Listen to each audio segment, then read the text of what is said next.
programa Saber Direito dessa semana é com a professora Jéssica Lourenço. O curso é sobre Direito Civil.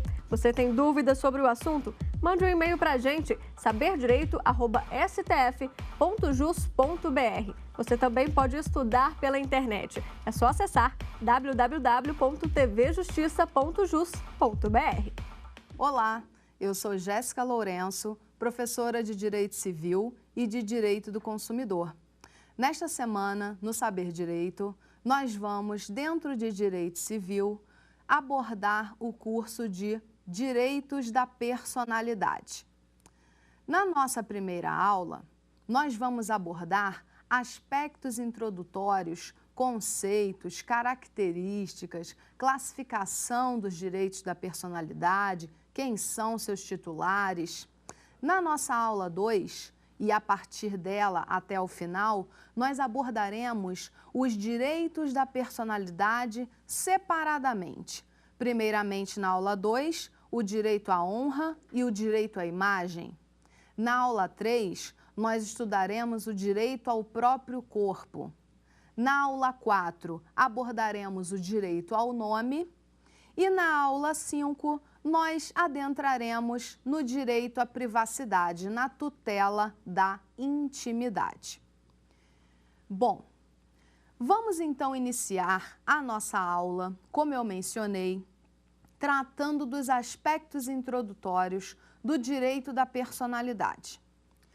Atualmente, quando fala-se em estudo do direito civil, o primeiro ponto que nós temos que atentar é, antes de adentrar na análise de qualquer tema de direito civil, é dar uma breve introdução na metodologia civil constitucional.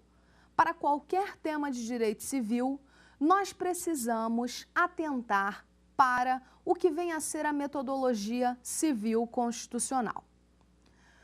A metodologia civil constitucional, ela propõe que o Código Civil e os institutos de direito civil como um todo sejam lidos, sejam revistos pelo filtro dos princípios constantes na Constituição Federal, no sentido de quê?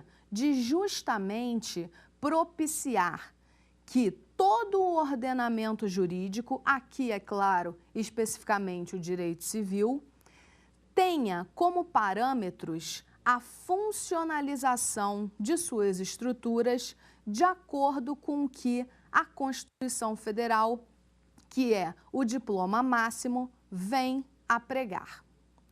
Nesse sentido, ganha destaque a questão de que, no Código Civil de 16, havia toda uma visão, um viés patrimonialista, individualista, onde quem era valorizado era o indivíduo detentor de propriedades.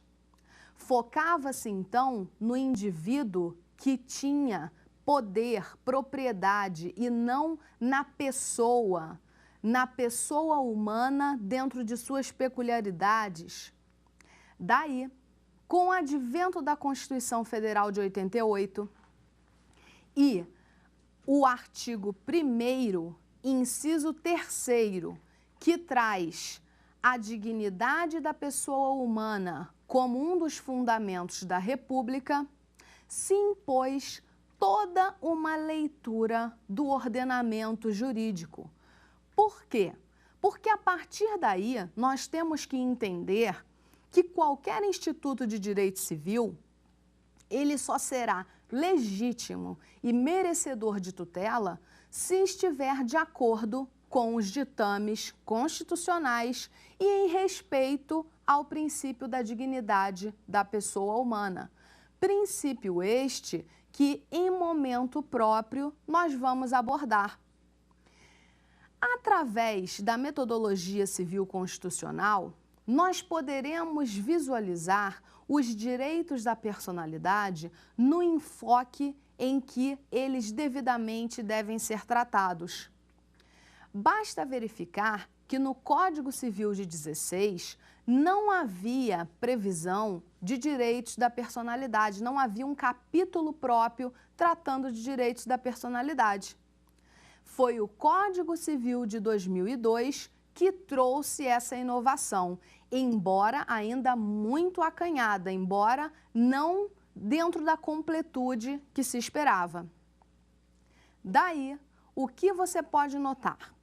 Que os direitos da personalidade, a sua inserção no Código Civil de 2002, para que seja analisado em sua plena medida, precisam sempre estar em consonância com o princípio da dignidade da pessoa humana.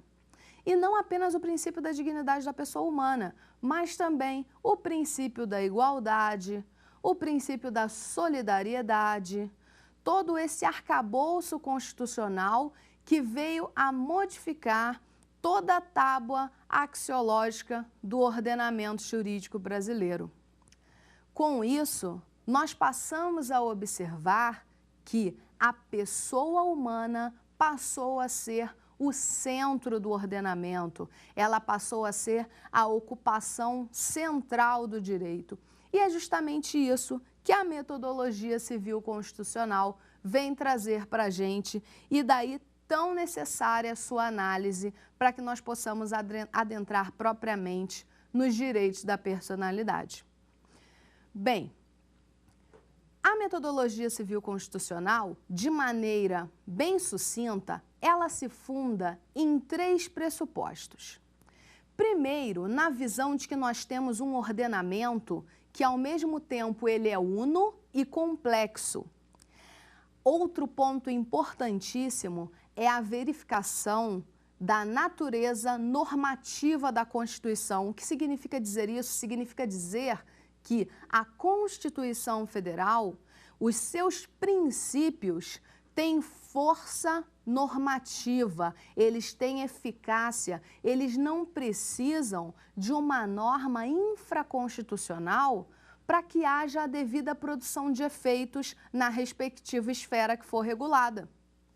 Então, além da força normativa da Constituição, do parâmetro de que o ordenamento jurídico ele é uno, ele deve ser visto e interpretado como um todo e não mais e também complexo, nós temos ao lado o desenvolvimento de uma nova teoria da interpretação. E isso é importante no sentido de que, pela metodologia civil constitucional, entendemos superado o dogma da subsunção. Como assim? A superação do dogma da subsunção é naquele sentido de que um artigo de lei, ele não deve mais ser lido puramente no seu sentido, mas sim como um todo, em toda a sua visão. O que nós devemos observar é que aí ressalta-se o papel do magistrado, o papel do juiz justamente em desempenhar essa completude do ordenamento, essa integração do ordenamento, não deixando nada vago. Daí o uso de muitas cláusulas gerais, o uso de cláusulas gerais a permitir a tutela mais ampla da pessoa humana, certo? Então, são esses os pontos básicos, repito, de uma forma bem sintetizada, da metodologia civil constitucional. Lembrando aí, é claro, que nós sempre devemos levar em consideração a eficácia horizontal dos princípios constitucionais, que é justamente isso, um princípio constitucional se fazer incidir numa relação privada e não apenas nas relações que anteriormente se chamava eficácia vertical dos direitos constitucionais, dos princípios constitucionais, ok? Bom, nesse sentido, entrando no tema, nós precisamos verificar direitos da personalidade, o que vem a ser em si personalidade jurídica. E aí, temos que ter cuidado para não haver confusão entre personalidade e outros conceitos. Então vejamos aqui. Historicamente, a personalidade ela foi tida como uma aptidão genérica para adquirir direitos, ser sujeito de direitos e adquirir deveres, sabe? Ser responsável por situações que foram assumidas. Ocorre que dentro da dinâmica moderna da civilística, a personalidade ela não mais é vista nesse viés de que a pessoa pode ser um mero titular de relações jurídicas, mas sim sob a perspectiva de quê? De justamente a personalidade sendo um atributo inerente à pessoa humana, que vai permiti-la a sua plena realização. Então, é preciso ter noção desses dois aspectos em relação ao direito da personalidade, esse viés clássico e o viés moderno. Bom, ainda na perspectiva civil constitucional, gostaria de alertá-los no seguinte sentido. O artigo 2º do Código Civil diz o seguinte: a personalidade civil da pessoa começa com o nascimento com vida, mas a lei põe a salvo, desde a concepção, os direitos do nascituro. Bom, vamos salientar aqui que da leitura deste artigo, você verifica o quê? Que a personalidade civil começa do nascimento com vida. No entanto, existem teorias que tratam em relação a que momento é considerado o início da vida. Teoria natalista, teoria concepcionista, teoria da personalidade condicionada. Mas esse não é o nosso foco de estudo. Por quê? Porque aqui nós adentramos no direito da personalidade já partindo do pressuposto que a pessoa humana, nascida com vida, tem personalidade. E a partir daí, ela passa a titularizar direitos, e são esses os direitos que vão nos interessar, ok? Bem, então, é importante você verificar que dentro de toda essa conceituação, muitas vezes acabam confundindo o conceito de personalidade com o conceito de capacidade, o que não pode ocorrer. Por quê? Porque olha só o que diz o artigo 1º do Código Civil. Toda pessoa é capaz de direitos e deveres na ordem civil. Bom, então, adquirida a personalidade, a pessoa passa a ser titular de direitos e deveres na ordem civil. A isso, o direito chama capacidade de direito. O que você pode concluir? Que quando falamos de capacidade de direito, é um conceito que se confunde com a própria ideia de personalidade. Por quê? Porque todos que têm capacidade de direito têm personalidade. É consequência da personalidade ter a capacidade de direito. Por outro lado, é preciso lembrar que nem todos possuem a possibilidade de exercer por si só os atos da vida civil. Aí estamos falando de outra ordem de conceituação. Estamos falando da capacidade de fato. E o que vem a ser a capacidade de fato? A capacidade de fato é justamente a pessoa poder realizar por si só os atos da vida civil. Quem o pode é plenamente capaz. E daí entra o estudo da teoria das incapacidades.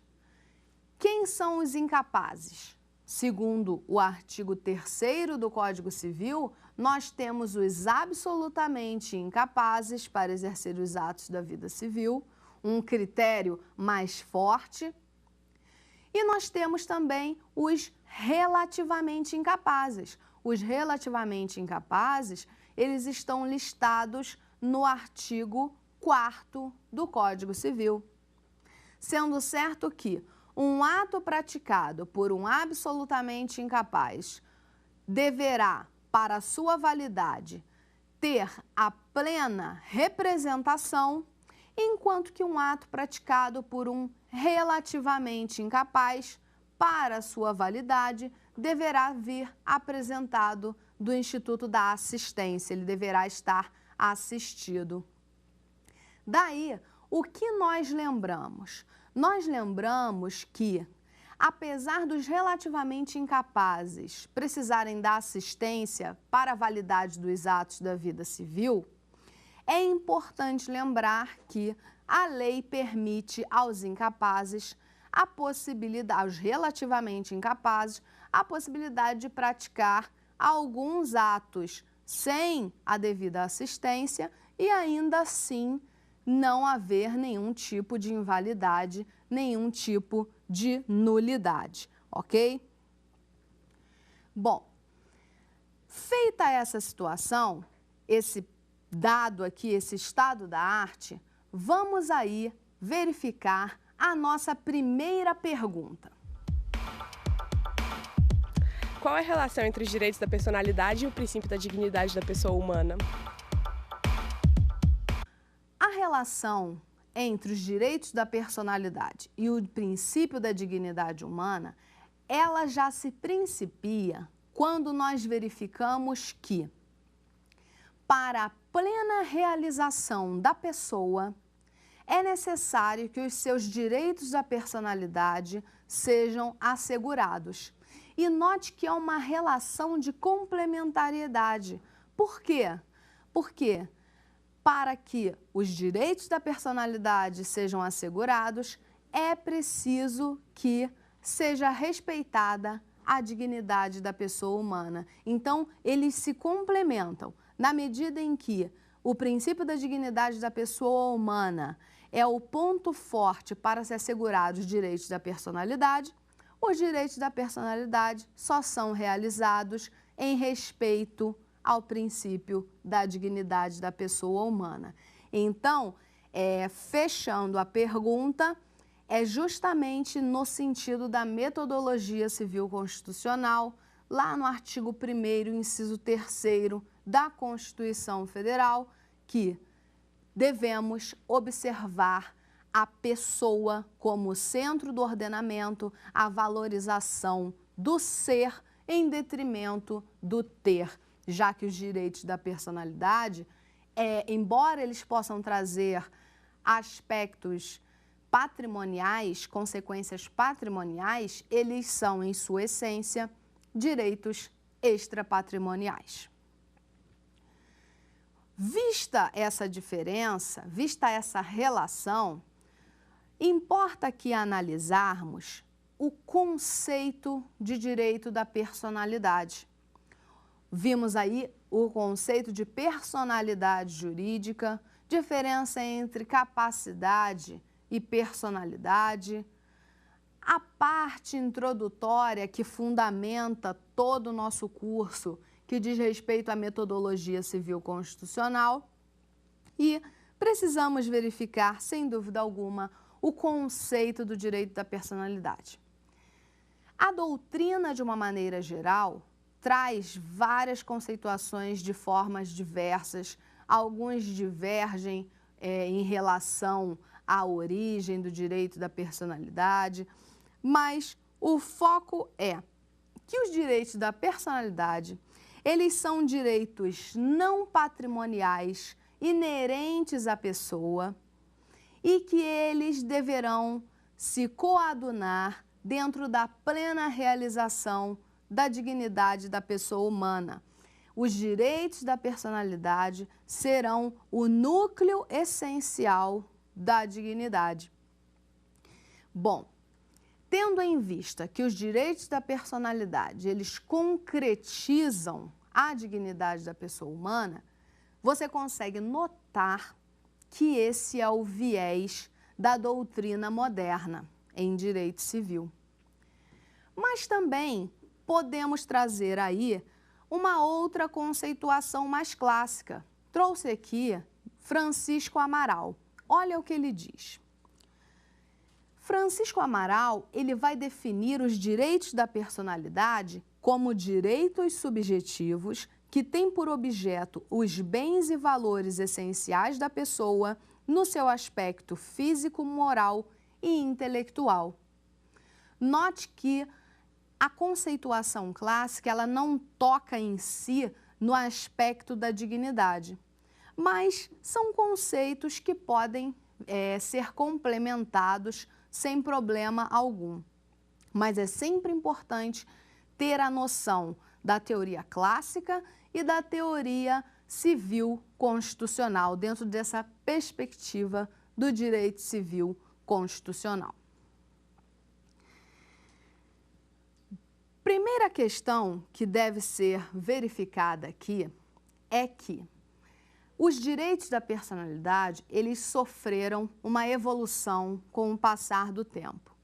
E para verificar a evolução dos direitos da personalidade, nós devemos traçar um breve histórico. Na antiguidade, não havia essa preocupação de respeito aos direitos humanos, direitos da personalidade, não havia nenhum enfoque no sentido da proteção da pessoa. Sendo essa preocupação, nós podemos considerar, de certo modo, relativamente recente.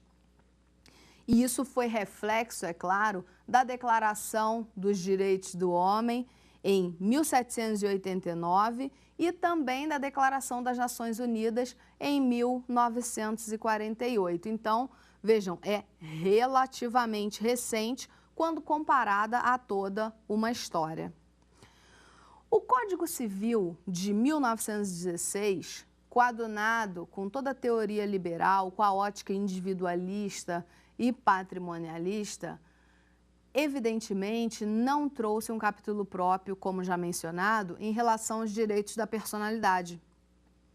No entanto, na época, a doutrina e a jurisprudência já cuidaram de trazer esses direitos dentro de uma interpretação constitucional. Claro, quando eu falo dentro de uma interpretação constitucional, eu estou partindo aí do pressuposto da Constituição Federal de 88 em diante, para que esses direitos, apesar de não previstos no Código Civil de 16, fossem, de certa forma, efetivados, fossem, de certa forma, garantidos. Essa natureza não patrimonial dos direitos da personalidade, justamente por isso, encontrou dificuldades de ser tutelada dentro dessa ótica ocidental de uma sociedade que estava com uma ótica muito oitocentista, raciocínios muito presos a uma corrente completamente tradicional, e isso foi uma grande dificuldade para a implementação dos direitos da personalidade.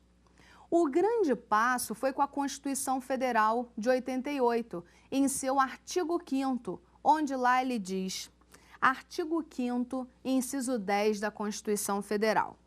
No caput ele fala: todos são iguais perante a lei, sem distinção de qualquer natureza, garantindo-se aos brasileiros e aos estrangeiros residentes no país a inviolabilidade do direito à vida, liberdade, igualdade, segurança e à propriedade nos seguintes termos. E aí vem o inciso 10.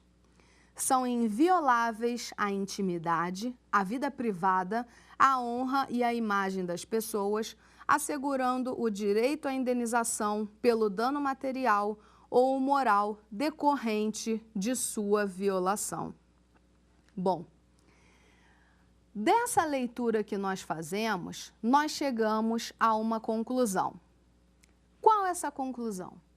De que esse artigo 5º, inciso 10, ele traz aí alguns traços, uma herança propriamente do viés da Revolução Francesa, onde seus lemas foram a liberdade, a igualdade e a fraternidade, vista aí a fraternidade como o princípio da solidariedade constante na Constituição Federal. Então, daí decorrem também as dimensões, né, que alguns chamam de gerações, dos direitos fundamentais que existem na Constituição Federal. O artigo 5º, ele prevê ainda, em outro inciso, a proteção dos direitos autorais. No inciso 27, artigo 5º da Constituição, inciso 27, diz o seguinte: aos autores pertence o direito exclusivo de utilização, publicação ou reprodução de suas obras, transmissível aos herdeiros pelo tempo que a lei fixar. Então, mais uma fonte protetiva. Além disso, como já vimos aqui, temos o artigo 1º, inciso 3, que traz o princípio da dignidade da pessoa humana como fundamento da República. Então, ele lá traz, naturalmente, uma série de fundamentos, sendo que o mais importante aqui para o nosso estudo é a dignidade da pessoa humana. Tendo em vista que a dignidade da pessoa humana é que vai concretizar os direitos da personalidade, vamos abordar alguns aspectos importantes sobre esse princípio aí central do ordenamento jurídico. Em relação à dignidade da pessoa humana, é importante você verificar que o traço maior vem com a metodologia civil constitucional. Foi quando ganhou enfoque para o estudo do direito civil o princípio da dignidade da pessoa humana, essa releitura constitucionalizada dos institutos. Passou-se a reconhecer a pessoa humana como centro do ordenamento jurídico, como foco de todas as atenções que antes não eram voltadas para a pessoa, mas sim para o indivíduo que era detentor de propriedades. O Código Civil 16 valorizava o proprietário e não a pessoa. Então, nós tivemos aí uma passagem da valorização do ter para a valorização do ser. Esse foi o ponto mais importante para toda essa mudança de paradigmas que vai influenciar toda a análise dos direitos da personalidade que nós vamos ver até o final das nossas aulas. Bom, nesse sentido, a dignidade da pessoa humana, ela traz um viés positivo e um viés negativo. Um viés positivo no sentido de que ela vem a concretizar os direitos da pessoa humana, para que a pessoa possa, de uma maneira geral e plena, ajustar os seus direitos da personalidade da forma que ela deseja viver, sem nenhuma interferência externa. E aí entra a eficácia negativa da dignidade da pessoa humana. Não é uma eficácia negativa num sentido ruim, mas eficácia negativa no sentido de impedir que adentre-se na esfera da pessoa para infringir, violar a sua dignidade. Então, tem esse viés protetivo duplo, positivo e negativo. Sendo certo que é esse o princípio condutor de todo o nosso curso, vale lembrar a natureza existencial deste princípio. Lembrando sempre que existem situações jurídicas subjetivas patrimoniais e situações jurídicas subjetivas extrapatrimoniais. Além, é claro, das situações jurídicas dúplices, aquelas que envolvem aspectos patrimoniais e extrapatrimoniais. Visto isso, vamos passar à natureza dos direitos da personalidade. Durante muito tempo, a doutrina controverteu qual seria a natureza dos direitos da personalidade, quais as características do direito da personalidade e, de maneira sintética, chegou-se à tese dominante de que os direitos da personalidade, eles são poderes que o homem exerce sobre a sua própria pessoa. Além disso, nós temos que verificar outro aspecto. Quem são os titulares dos direitos da personalidade? Daí, você consegue enxergar diretamente como primeiro titular a pessoa física, a pessoa humana. Mas aí se questiona, e a pessoa jurídica, ela é titular também de direitos da personalidade? Em momento oportuno, nós vamos tratar separadamente da questão da pessoa jurídica. Mas, nesse primeiro momento, não há dúvida de que o indivíduo, ele é o titular direto dos direitos da personalidade, nos termos do artigo 2º do Código Civil.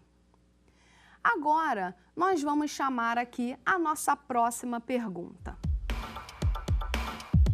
Quais são as características dos direitos da personalidade? Características do direito da personalidade. Os direitos da personalidade, que começam a ser elencados no Código Civil a partir do artigo 11, eles têm contornos muito próprios. Antes de falar a característica de cada um deles, é preciso ter em mente que todas as características que forem ditas, atualmente, elas são passíveis de sofrer uma mitigação. Elas podem ser flexibilizadas. Por que elas podem ser flexibilizadas? Basta você imaginar que, para a proteção justamente da pessoa humana dentro da sua dignidade, não seria plausível que se apegasse, que o jurista, que o magistrado, que o intérprete se apegasse a aspectos puramente formais e legalistas e não realizasse a plenitude dos direitos da personalidade da pessoa humana. Então, já comece a verificar as características com essa visão. Elas admitem temperamentos. Vamos, então, uma a uma, verificar as características dos direitos da personalidade. A primeira característica é que os direitos da personalidade, eles são inatos. Quando falamos que os direitos da personalidade, eles são inatos, significa dizer que eles surgem com a própria existência da pessoa humana. Também fala-se que os direitos da personalidade, eles são gerais, gerais no sentido de generalidade. Eles são outorgados às pessoas pelo simples fato delas existirem como pessoas. Então, é o atributo da generalidade. Além disso, eles são extrapatrimoniais. Quando falamos que um direito ele é extrapatrimonial, estamos dizendo que eles são insuscetíveis de apreciação econômica. Embora, é claro, no caso dos direitos da personalidade, nós tenhamos aí muito evidente que ele pode gerar, a sua violação pode gerar consequências de ordem patrimonial, mas em sua essência eles são extrapatrimoniais. Além disso, dessa característica da extrapatrimonialidade, decorre que eles são impenhoráveis. Ora, se eles são insuscetíveis de apreciação econômica, por via de consequência, eles não são sujeitos à penhora. Entendem-se também como sendo direitos absolutos, absolutos no sentido de que são oponíveis erga omnes, devem ser respeitados por todos, impondo-se, é claro, a toda a coletividade esse dever de respeito. É a questão de uma certa abstenção geral da sociedade. Além disso, eles são o quê? Eles são indisponíveis. Aí é uma característica que é preciso ter muito cuidado na sua análise. Já que eles são impenhoráveis e irrenunciáveis, eles são indisponíveis. Mas é preciso, dentro da compreensão dos direitos da personalidade, verificar que essa indisponibilidade é uma indisponibilidade relativa. Como assim uma indisponibilidade relativa?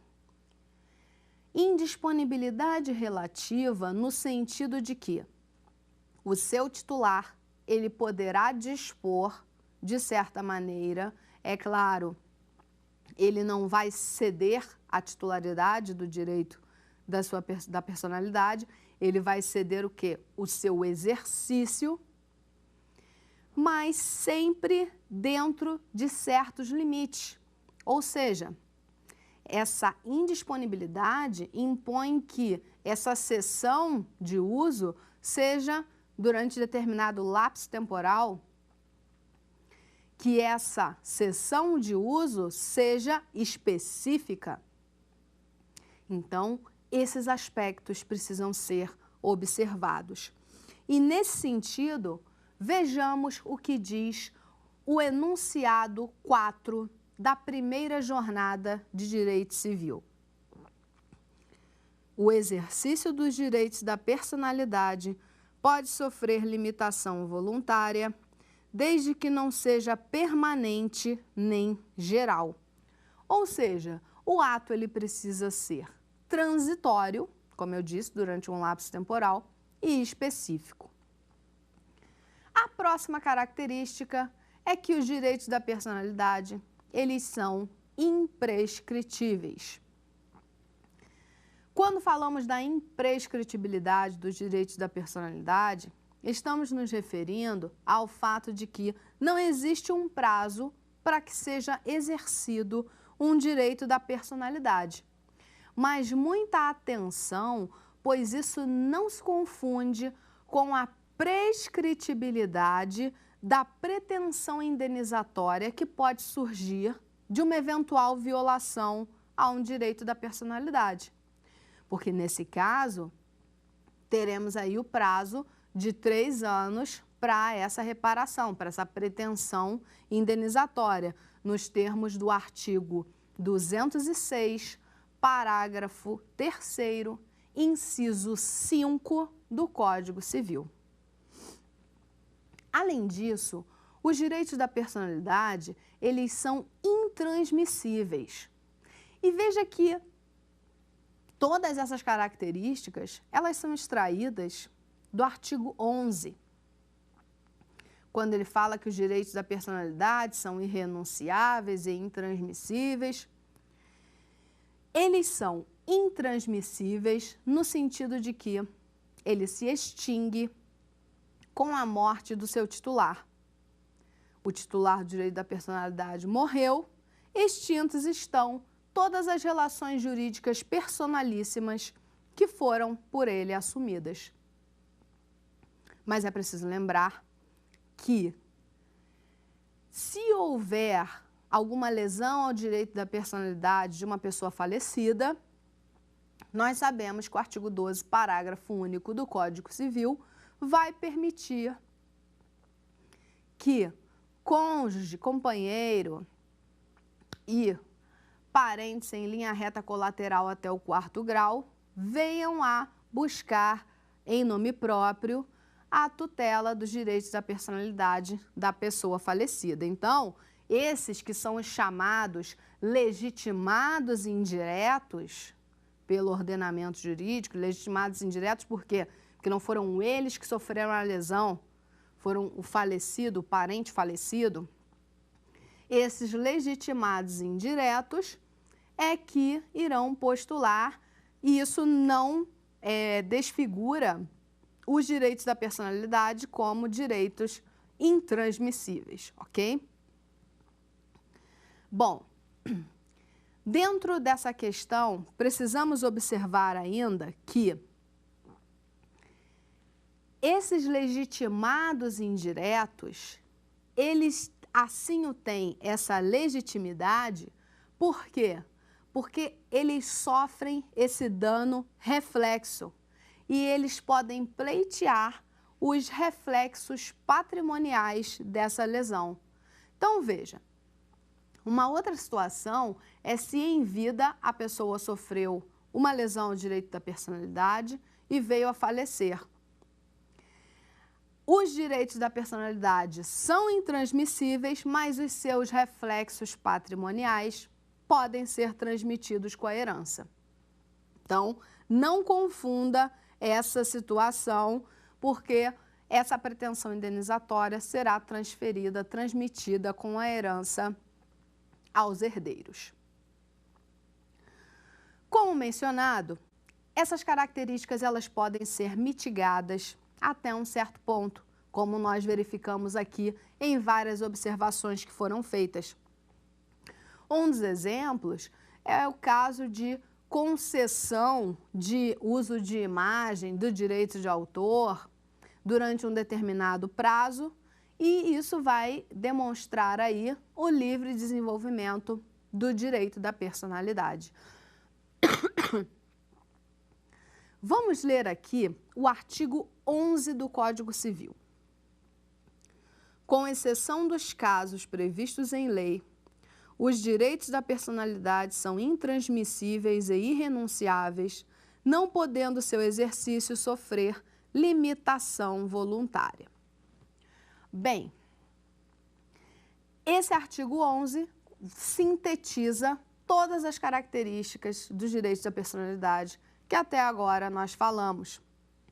E, em interpretação doutrinária ao artigo 11, vejamos o enunciado 274 da 4ª Jornada de Direito Civil do CJF. Os direitos da personalidade, regulados de maneira não exaustiva pelo Código Civil, são expressões da cláusula geral de tutela da pessoa humana, contida no artigo 1º, inciso 3º da Constituição, princípio da dignidade da pessoa humana. Em caso de colisão entre eles, como nenhum pode sobrelevar os demais, deve-se aplicar a técnica da ponderação. Então, o que nós visualizamos aqui? Mais uma vez, as interpretações sendo trazidas no sentido de quê? De plena realização dos direitos da personalidade e também de realização em acordo com o princípio da dignidade da pessoa humana. O artigo 1º, inciso 3º, representa uma cláusula geral de tutela da pessoa humana. E no final do enunciado, que nós acabamos de ler, ele diz assim, devendo se aplicar a técnica da ponderação. Muitas vezes, em determinadas situações, temos em colisão direitos que são igualmente tutelados e muitas vezes igualmente tutelados pela Constituição Federal. E aí questiona-se como fica essa situação, já que estão dentro do mesmo patamar, um vai sobrelevar em relação aos demais, algum vai prevalecer? Daí deve-se utilizar a técnica da ponderação. A técnica da ponderação é justamente a que vai permitir ao intérprete fazer o devido sopesamento, levando em conta o caso concreto, de que o que será em si mais prejudicial naquela determinada relação. Assim, não se propugna que haja a prevalência de um dos interesses sobre o outro, mas o perfeito equilíbrio, em certa medida, desses interesses que, a princípio, estão em conflitos. Então, esse modo de realização é de que forma? Justamente por meio de concessões recíprocas. E somente por meio de concessões recíprocas é que nós poderemos chegar a um pleno equilíbrio se houver um conflito de interesses. Bem, vamos agora chamar aqui a nossa terceira pergunta. As pessoas jurídicas têm direito da personalidade? Mencionamos no início da aula a questão da titularidade dos direitos da personalidade. Quem são os titulares dos direitos da personalidade? Não há dúvida alguma no sentido de que a pessoa jurídica seja titular do direito, a pessoa física, perdão, seja titular de direitos da personalidade. É inerente à sua condição. E a pessoa jurídica? Por que surge essa indagação? Surge essa indagação porque os direitos da personalidade, eles estão muito ligados ao aspecto de uma afronta à dignidade da pessoa.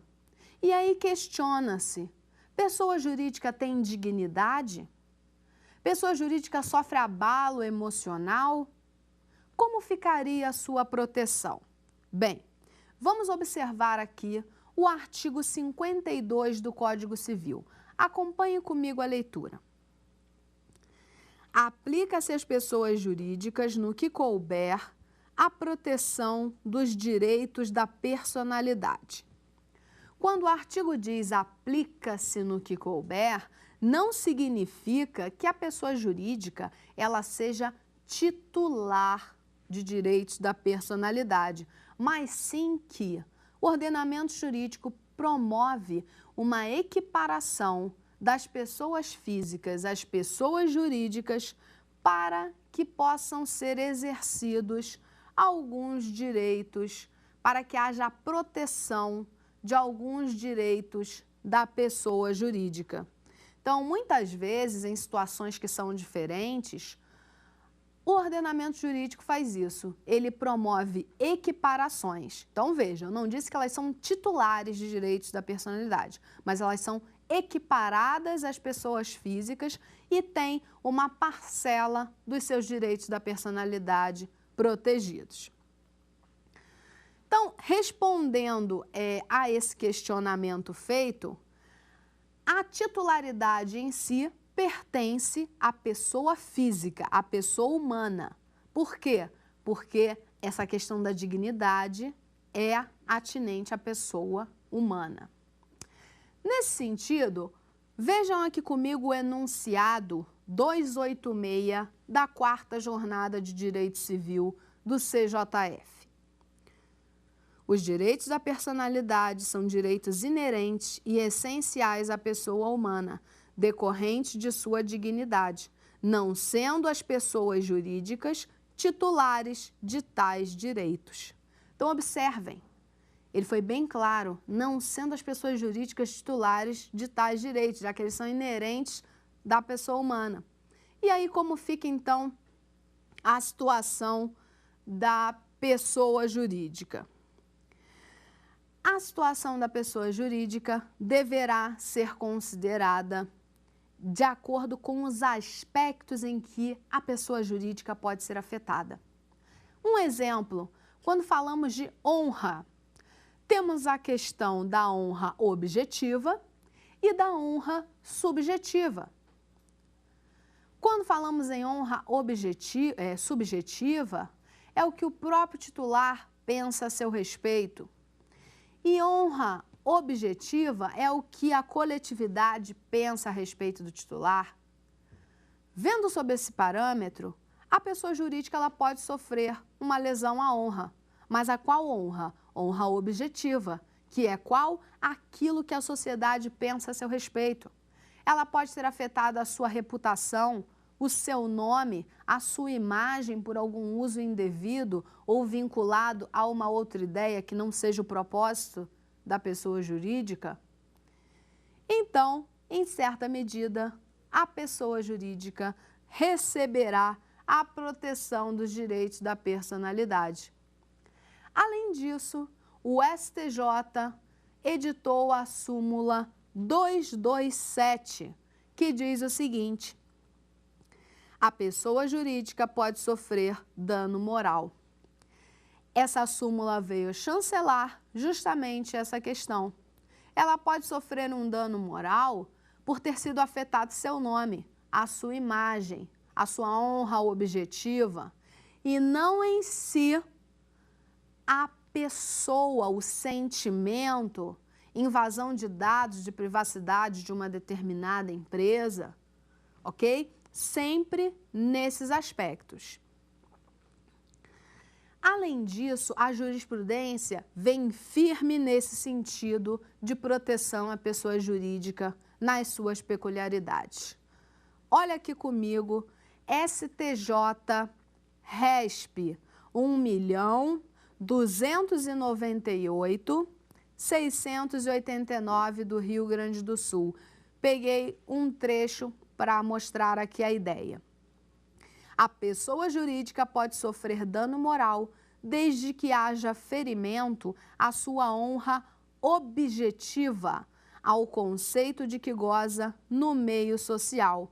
Bem, então, notadamente, a reputação é o direito da pessoa jurídica que é o mais atingido. A difamação não apenas ela acarreta prejuízos de ordem material, mas também prejuízos morais que devem ser perfeitamente compensados, já que pode haver também uma lesão à imagem. E queria citar também para vocês, muito paradigmático, o RESP 466-761 do Rio de Janeiro, em que o STJ, analisando uma questão de falsificação de bolsas femininas por contrafação de uma marca internacionalmente reconhecida, ele entendeu que a mera exposição à venda desses produtos que foram comercializados, independente de ter havido a efetiva venda, já seria o suficiente para ensejar a reparação. Por quê? Porque, às vezes, uma falsificação grosseira expondo ali a imagem daquela empresa de renome internacional. E, dentro de um trecho desse RESP, o 466761, diz o seguinte: a prática de falsificação, em razão dos efeitos que irradia, fere o direito à imagem do titular da marca, que o autoriza, em consequência, a reparação por danos morais. Nesse sentido, fica evidente que, dentro de determinadas peculiaridades, especificidades, a pessoa jurídica receberá, no que couber, como bem diz o Código Civil, a proteção do ordenamento jurídico. Bom, vale lembrar também, já que estamos falando em personalidade, direitos da personalidade, que existem também os entes despersonalizados. Os entes despersonalizados, como o próprio nome diz, são aqueles que não têm personalidade. E aí, os entes despersonalizados recebem a proteção dos direitos da personalidade? Sim, eles também vão gozar da proteção do direito da personalidade. Por quê? Você vai perguntar, se eles são despersonalizados, não têm personalidade, por que receberiam a proteção dos direitos da personalidade?